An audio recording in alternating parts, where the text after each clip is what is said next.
네, 안녕하십니까. 박지용호입니다. 네, 이번 방송 삼성전자에 대해서 이야기해 보도록 하겠습니다. 영상 하단에 좋아요 한 번씩 눌러주시고 이야기 시작해 보도록 하겠습니다. 네, 삼성전자에 대해서 이야기해 볼 텐데, 삼성전자 기본적으로 우리 증시를 대표하는 대장주다라고 볼 수 있겠고, 이제 지수의 영향력도 굉장히 큰 종목인데, 일단 어제 장전에 제가 코스피 시가총액 15종목을 이야기하면서 삼성전자 분명히 이야기했고 그 부분에 어떻게 보면 확장 이야기다라고도 볼 수 있겠는데 일단은 그러기 위해서는 이제 전일 증시에 대해서 좀 이야기를 해보고 또 밤사이 있었던 미증시에 대해서 좀 이야기를 해볼 텐데 일단 전일 우리 증시를 좀 체크를 해보면은 굉장히 독특한 흐름이 나왔다라고 볼 수 있겠고 일단 외국인이 이제 보통 이제 선물을 매수를 해주면 선물 지수가 움직이면서 분위기가 자극이 되면서 현물에서 매도가 좀 나오더라도 지수가 좀 괜찮게 움직이는 부분이 있어요. 근데 어제 외국인들은 분명히 매수를 했다. 그렇지만 선물이 빠지고 우리 증시도 하방의 흐름이 좀 연출된 하루였다고 볼 수 있겠는데 일단은 오늘이 또 하필 선물 옵션 동시 만기입니다. 그러다 보니까 외국인들 그동안의 매도 포지션을 어제 미리 청산한 거 아니냐 받쳐놓고선 위로 공격적으로 사지 않고선 밑에다 깔아놓고선 투투투 이제 매도 떨어지는 거 받으면서 기존에 매도 잡아놨던 것을 청산했던 거 아니냐라고도 볼 수 있겠고 그러다 보니까 이제 선물 흐름에 있어서 영향을 별로 못 줬던 거 아니냐 외국인들이 라고 생각을 해볼 수가 있겠으며 또 그리고 어제 글로벌적으로는 이제 증시의 상황을 보면은 중국 증시가 정말 유별나게 좀 욕나올 정도로 안 좋게 움직였던 부분이 있었습니다. 이 우리 증시가 이제 기업적인 측면에서 홍콩에 상장된 기업들과의 깊은 관계가 그렇게 많다라고는 보이진 않지만 증시 자체에 있어서 같은 신흥국으로 분리되다 보니까 홍콩 항생지수의 흐름에 영향을 장중에 많이 받는 측면이 있는데 물론 어제 홍콩 항생지수 같은 경우도 윗골을 달면서 움직임이 나오긴 했어요. 하지만 홍콩 증시보다 홍콩 항생지수보다 중국 본토 상해와 심천 특히 심천 증시가 이제 굉장히 미끄러지면서 우리 증시에 영향을 많이 줬다라고 볼 수 있겠고 어떻게 움직였냐라고 봤을 때 미끄러졌어요. 미끄러졌는데 그러면서 우리 증시에도 영향을 주고 우리 증시도 따라 움직였고 또 우리 증시의 이런 파생 시장 같은 경우 굉장히 그 신흥국 전체를 약간 커버하는 해지하는 수단으로 좀 활용되는 측면도 워낙 크다 보니까 그런 부분들이 분명 작용을 하지 않았나라고도 볼 수 있겠고 물론 그럼에도 불구하고 다행히 외국인들은 이제 선물을 매수는 해줬어요. 그러니까 지수의 흐름적인 측면에서만 이야기를 드리는 거죠. 그런데 그러면서 어쨌든 영향 받으면서 지수 자체는 미끄러졌어요. 파생에 대한 지수는 뭐 미끄러졌고 그런 가운데서 외국인들 받아냈지만 아무래도 밑에 깔아놓고 받아내는 그런 흐름이었다라고 볼 수 있겠고 그런 부분인데 정말 골 때리게도 우리 증시가 끝난 이후에 심천 증시는 하락을 다 회복하고 플러스 마감했다는 거. 그래서 참 욕 나오는 좀 흐름이 나왔다라고도 볼 수가 있겠는데 그래서 영향 줄 거는 남의 증시에 다 주고선 자기들은 빠져나간 약간 그런 흐름이 연출됐던 하루였다라고도 볼 수 있겠고 하여튼 그런 가운데 이제 또 이제 밤사이 미증시를 좀 생각을 해봐야겠죠. 미증시를 또 보면은 필라델피아 반도체 지수를 볼까요? 사실 필라델피아 반도체 지수가 잘 움직였던 못 움직였던 삼성전자, SK 하이닉스 주가 흐름에 영향을 준 적도 있고 안 준 적도 있고 굉장히 움직임이 많고 또 한편은 말도 안 되는 게 어떻게 보면 필라델피아 반도체 지수를 우리에 영향을 받는다는 게 모순이 된다는 점이 사실 디램 같은 경우는 삼성전자와 SK 하이닉스가 전 세계를 다 잡고 있잖아요. 점유율을.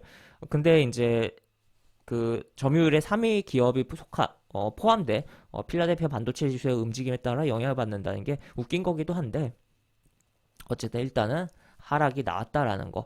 이게 상승할 때는 영향을 별로 그렇게 물론 영향 받을 때는 또 굉장히 잘 받기도 하는데 많이 받지는 못했던 것 같아요. 최근 들어서는 많이 받지 못했는데 또 하락을 할 때는 또 영향을 받으면서 또 미끄러지는 부분이 있다 보니까 그러니까 좀 악재적인 부분에서는 좀 과민 반응이라고 할까요? 좀 민감하게 좀 반응을 한다라고 볼 수 있겠죠. 반도체 관련된 종목들이 그런 부분인데 일단 필라델피아 반도체 지수가 하락을 했다는 거 밤사이 그리고 그 중심에는 뭐 인텔의 주가 하락이 있었고 인텔 주가 같은 경우는 완전히 이렇게 빠져 내려갔죠. 이 20일 이동평에서 밑으로. 그래서 그리고 여기 이제 여기 요 캔들의 저점에 대해서 지켜줄지 여부를 좀 봐야 되는 상황이고 이렇게 올라갔다가 여기 돌려주지 못하고 빠지면은 약간 요 상승폭만큼 거의 미끄러질 거다라는 거 생각을 해볼 수가 있는 부분인데 그러면 아무래도 우리 삼성전자라든지 SK 하이닉스에도 영향을 줄 것이다라고도 볼 수 있겠고 삼성전자 같은 경우 어제 장중에도 기사가 나왔던 게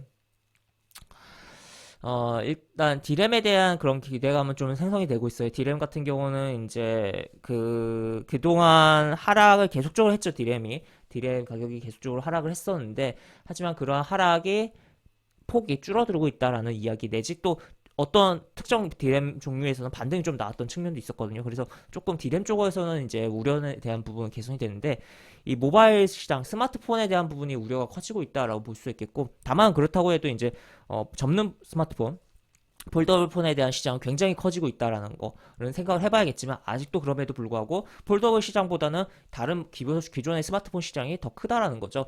근데 지금 베트남에서 공장의 가동을 주 5일에서 3일로 삼성전자가 줄였다는 거. 베트남에서 굉장히 생산을 많이 하는데 줄였다라는 거죠.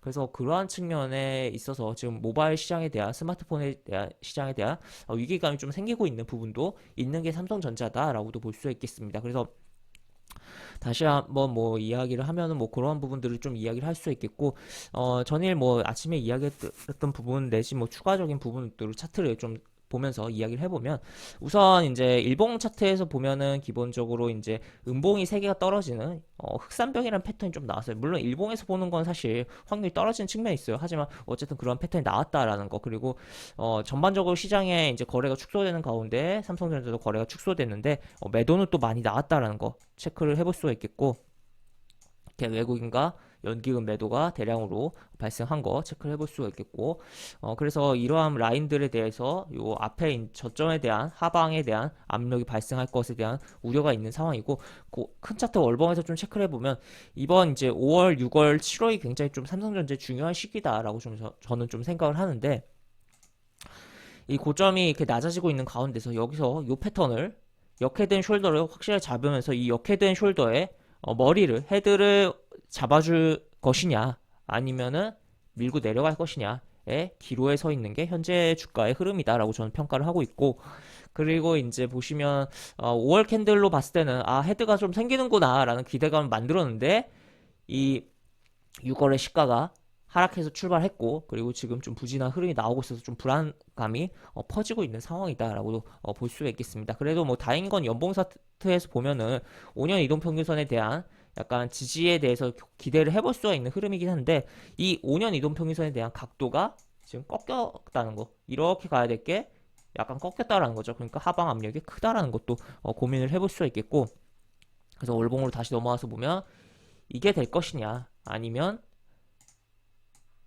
이게 될 것이냐 기로에 지금 서 있는 삼성전자다라는 것을 생각해 볼 수 있는 상황이다 보니까 지금 구간에서 섣불리 접근하면 지금 여기서부터 이렇게 빠졌는데 더 바닥 없겠지라고 생각했다가 더 미끄러지는 위험이 발생할 수 있다라는 거 그래서 워낙 그래도 이제 뭐 변동성이 적기도 하고 하다 보니까 좀 더 이제 기다렸다가 충분하게 최소한 이제 20일 이동평균선을 회복하는 것을 보는 게 좋다라고도 할 수가 있겠지만 회복했다가도 어느 정도 움직였다가 미끄러지고 여기서도 그런 흐름 나오고 또 여기서 60일 이동평균선 저항을 맞고 떨어졌다는 거 여기서도 그렇죠. 그렇기 때문에 최소한 일봉상으로는 이제 60일 이동평균선을 회복하는 것을 확인을 해야 되지 않을까라고 생각을 해볼 수가 있겠고 그럼 삼성전자가 부진하면 이제 우리 지수에 대한 영향도 굉장히 발생을 할 텐데 지수 자체는 뭐 다른 종목들이 좀 커버를 하면서 움직여주지 않을까에 대한 기대감을 좀 가질 수가 있겠지만 최근에 뭐 삼성전자 부진할 때 지수가 무조건 막 빠지지는 않았거든요. 그래서 그렇지만 시가총액 상위 종목들 어제 뭐 봤듯이 딱히 뭐 지금 전반적으로 좋은 상황이 아니다라는 것을 고려를 하면서 일부 종목에 대해서만 선별적으로 좀 봐야 되는 시기다라고 좀 정리를 할 수가 있지 않을까라고 볼 수가 있겠습니다. 그래서 삼성전자 주주분들 굉장히 많으실 테고 계속적으로 이제 매수로 대응을 하고 계신 걸로 알고 있는데 지금 뭐 여기 매매 동향도 그렇죠. 개인 매수가 계속적으로 들어오고 있는 그럼에도 불구하고 지금 너무 조기에 이제 자금을 투입을 해서 평단을 낮추기보다는 조금 뭐 기다렸다가 차라리 평가 손실이 좀 늘어나고 있다라고 하더라도 좀 기다렸다가 확인하고서 비중을 늘리시던가 이제 아니면은 신규 접근을 고민하고 계신 분들은 좀 더 한 발 빠져서 보시는 게 좋지 않을까. 그리고 이제 뭐 비중을 만약 늘리려고 한다라고 봤을 때는 정말 긴 관점이 필요하지 않을까라고 생각되는 정말 강하게 움직였거든요. 강하게 움직였고 이 각도를 보세요. 이 각도를 거의 뭐 수직으로 이제 움직였던 부분인 만큼 이 각도의 상승에 대한 조정이 계속적으로 이루어질 수가 있는 부분이 물론 기간적으로는 충분히 어느 정도 갖춰졌다라고 봤는데 그래도 어느 정도 더 이루어질 수 있는 부분이 분명히 자리하고 있다는 것을 생각을 해봐야 되는 상황이다라는 것을 저는 좀 생각을 합니다. 네, 그래서 삼성전자에 대해서 좋은 이야기를 하지 못한 게 굉장히 좀 아쉽긴 한데